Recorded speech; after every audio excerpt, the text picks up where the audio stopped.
I Am the Hope Diamond, written by Heather Lynn Banks.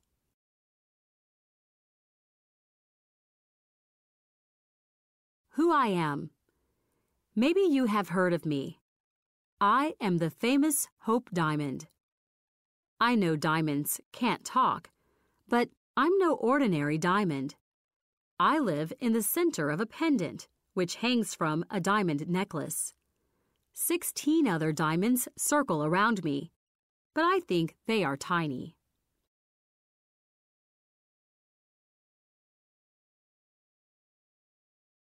The small diamonds are clear, like pieces of glass. Most diamonds are almost clear, but me, I am deep blue, like the ocean. I am full of mystery, too. No one knows everything about my past, not even me.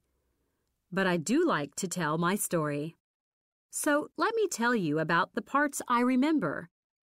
How much of my story you believe is up to you.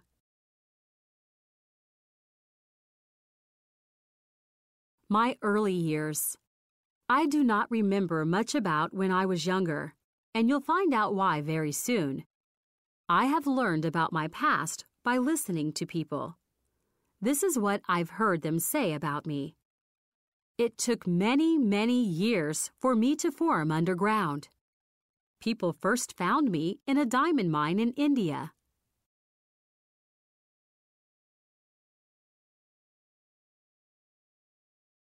They knew I was special right away. I was deep blue, of course, and weighed more than 100 carats. That's lighter than 5 nickels, but it is heavy for a diamond. Many diamonds used in rings today weigh about 1 carat. Back then, it was good enough to be blue and big. After many years, some people wanted me to be a different shape. They thought it would make me even more amazing. Word-wise. In ancient times, seeds from a carob tree were used to see how much a diamond weighed. Most carob seeds are the same size and weight. Over time, the word carob turned into carat. In 1668, I was sold to the King of France. Then, I was cut in a special way to give me many facets, or faces. My new facets made me brighter and improved my shine. If the cutting hurt, I can't remember, because that part of my memory was cut off. In the end, I was a little heavier than 67 carats, a loss of about 1/3 of my weight. I also had a new name, Blue Diamond of the Crown.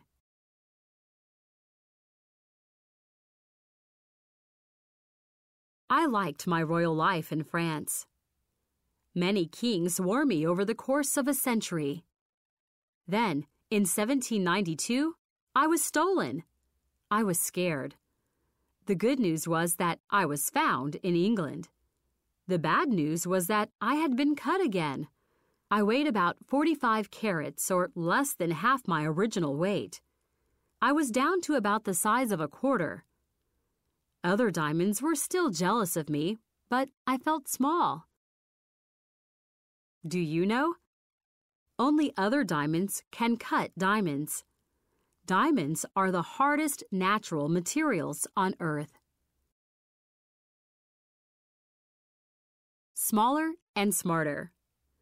I have weighed about 45 carats for almost 200 years. I remember when a man named Henry Philip Hope bought me.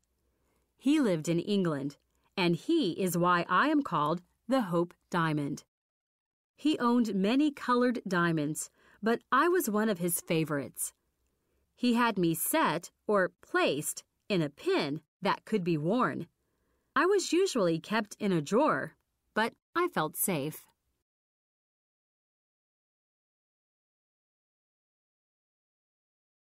I stayed in the Hope family for years after Mr. Hope died. In 1901, I was sold and sent to New York. Then I was sold and sold again. After a time, I was back in France. Do you know? Diamonds are sold based on the 4 C's. Carat, weight, color. Most are colorless or nearly colorless. Diamonds with colors such as blue, pink, yellow, brown, red, or green are rare.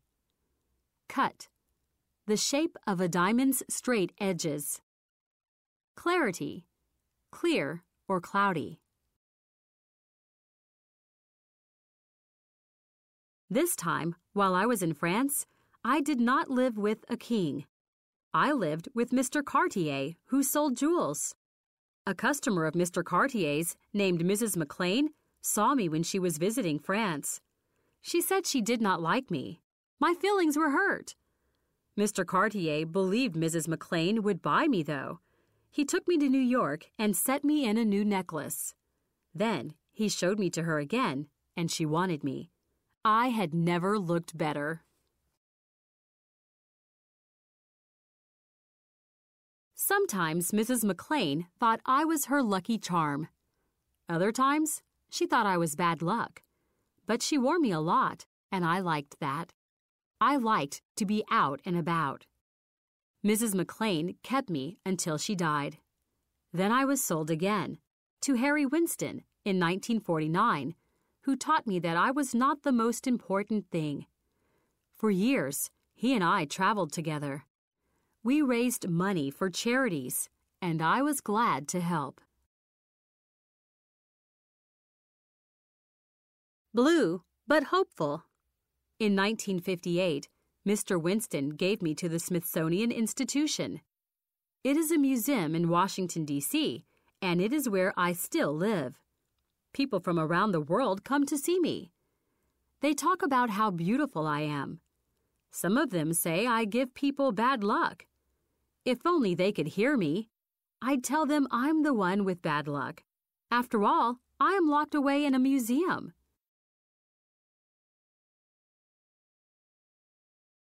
I have taken 4 vacations since I moved into the museum. I went back to France, down to South Africa, and went twice to New York. The people here keep me clean and protect me. But I am still blue, and I'm not talking about my color. I want to go to parties. I want kings to wear me again. Even though I am feeling down, I think these things might happen again someday. They don't call me the Hope Diamond for nothing.